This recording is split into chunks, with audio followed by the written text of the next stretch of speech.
Egunon, Olivier. Egunon Gorka, adieu. Ça va? Ouais, super.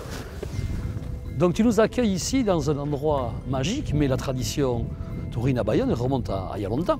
Oh là là, on trouve un texte dans les archives de la médiathèque daté de 1289 qui fait déjà référence à une tradition tauromachique dans Bayonne. C'est les élus, les responsables, on va dire, municipaux qui se plaignent de l'habitude comprise bayonnaises et bayonnais de courir vaches, bœufs et taureaux à travers les rues de la ville pour les amener à ce qui reste aujourd'hui la rue Vieille Boucherie où il y avait au bout l'abattoir. Donc on parle d'une tradition. À quand ça remonte, on ne sait pas.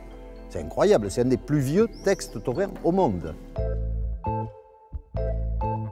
Alors le taureau, quand on ouvre le tauril, il est impressionné, il regarde partout, il voit où c'est qu'il y a du monde, et là il voit un torero, et il court après, il court après.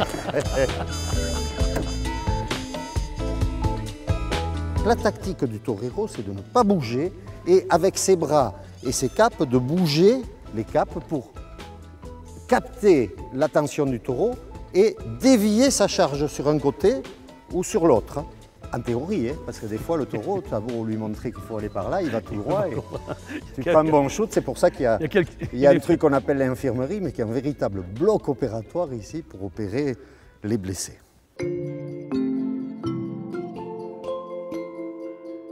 La chirurgie pour la corrida, c'est une chirurgie spécifique. Très spécifique. Les chirurgiens, ils parlent de tauromatologie. Que le torero, lui, il sait que ça peut arriver tout le temps. Ils sont en état, ils disent, de pré-choc tout le temps. Mais ici, souvent, comme c'est dans le haut des cuisses le plus souvent, les coups de corne, il faut très vite pouvoir couper l'hémorragie avant de l'évacuer une fois stabilisé vers une clinique pour l'opérer. Mais c'est du sérieux. Eux, ils ne font pas la fête, les chirurgiens. Vaut mieux pas. Non.